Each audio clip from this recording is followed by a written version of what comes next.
പണി തന്നു ഗൂഗിൾ പേ. ഗൂഗിൾ പേയും ഇനി കൺവീനിയൻസ് ഫീ ഈടാക്കാൻ പോവുകയാണ്. ഇലക്ട്രിസിറ്റി ബിൽ, ഗ്യാസ് ബിൽ തുടങ്ങി ഗൂഗിൾ പേയിലൂടെയുള്ള എല്ലാത്തരം പേയ്മെന്റുകൾക്കും ഇനി ഫീ ഈടാക്കുന്നതായിരിക്കും. ഇത്തരത്തിലുള്ള ചാർജുകൾ ഓൾറെഡി ഈടാക്കുന്ന പ്ലാറ്റ്ഫോമുകളാണ് ഫോൺ പേ, പേടിഎം എന്നിവയൊക്കെ. ആ കൂട്ടത്തിലേക്ക് ഇപ്പോൾ ഗൂഗിൾ പേ കൂടി വന്നു ചേർന്നിരിക്കുന്നു. ഡെബിറ്റ്, ക്രെഡിറ്റ് കാർഡുകൾ വഴി പണമടയ്ക്കുന്ന കസ്റ്റമേഴ്സിനാണ് ഈ നിരക്കുകൾ ബാധകമായി വരിക. ടോട്ടൽ എമൗണ്ടിന്റെ 0.5% മുതൽ 1% വരെയുള്ള ഫീസും GSTയുമാണ് ഇതിന്റെ ഭാഗമായി ഈടാക്കുക.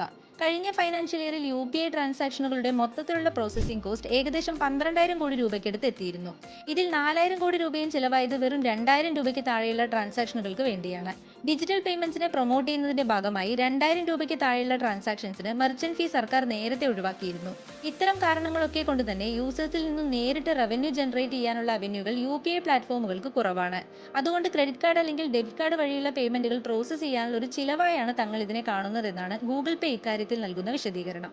ഓരോ പേയ്മെന്റിന്റെ സമയത്തും അതിന്റെ കൂടെ വരുന്ന കൺവീനിയൻസ് ഫീ എത്രയായിരിക്കുമെന്ന് അതോടൊപ്പം തന്നെ കാണിക്കുമെന്നും ഗൂഗിൾ പേ പറയുന്നു. പക്ഷേ പേടിക്കണ്ട, ഇപ്പോഴും UPI ആയിട്ട് ലിങ്ക് ചെയ്തിരിക്കുന്ന ബാങ്ക് അക്കൗണ്ടിൽ നിന്നുള്ള ഡയറക്റ്റ് ട്രാൻസാക്ഷൻസിന് ഈ ഫീ ബാധകമല്ല.